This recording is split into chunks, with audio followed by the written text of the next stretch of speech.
What we do understand now is that resilience is dynamic and it's interconnected. Working on ourselves and building up our communities together is the best way to build resilience. The history of resilience research and the state of the science today is an interesting topic. So I'd like to talk about that in this video. So you've probably heard of adverse childhood experiences. This could be abuse, it could be divorced parents, an incarcerated parent. And we know that ACEs, or adverse childhood experiences, lead to dysfunctional mental health later on in life. Now, back in the 1970s, a group of scientists looked at this data and saw that many people who had ACEs in childhood did not have any mental health issues later on in life. Why is that? So in the first wave of research, the scientists took a look at what the traits of these people who showed resilience were.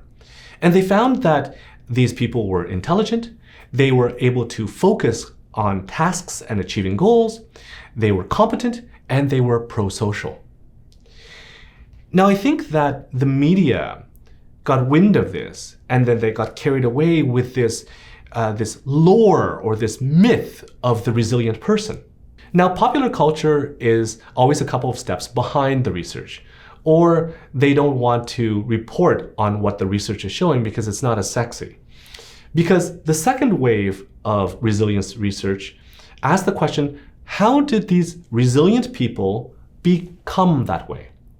And the scientists found that a person isn't resilient because of who they are. They didn't do it by themselves. People need parents, teachers, and peers.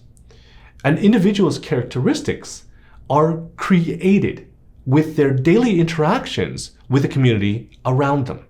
Now, the latest wave of research is taking a look at all the different factors that can be affecting an individual or their community to create resilience. Now, with newer technologies and research methods, we're starting to be able to see how a person is affected by their DNA and physiology, and how our communities are affected by the ecosystem, by the climate, by law enforcement, by education, politics, economics, etc.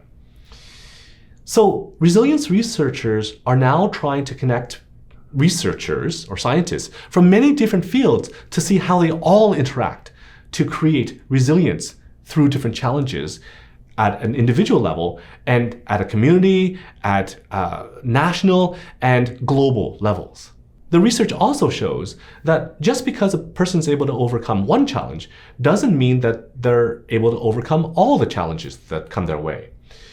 So, for example, a person who's able to survive through a war or abuse or a natural disaster, they may be able to develop a family and a career, but then all of those past struggles build up inside their bodies.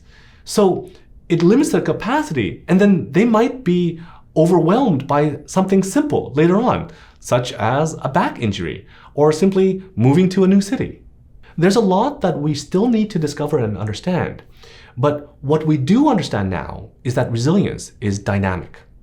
It changes from one situation to another and from one time to another. And it's interconnected, from our individual selves to our families, to our communities, to the entire global community. The takeaway message for me is that I need to use the resources that my community gives me to help my body feel calm and supported, so that I can build the skills to adapt to and deal with challenges. Then others can use me as a resource so they can feel safe, calm, and supported so that they can develop their skills.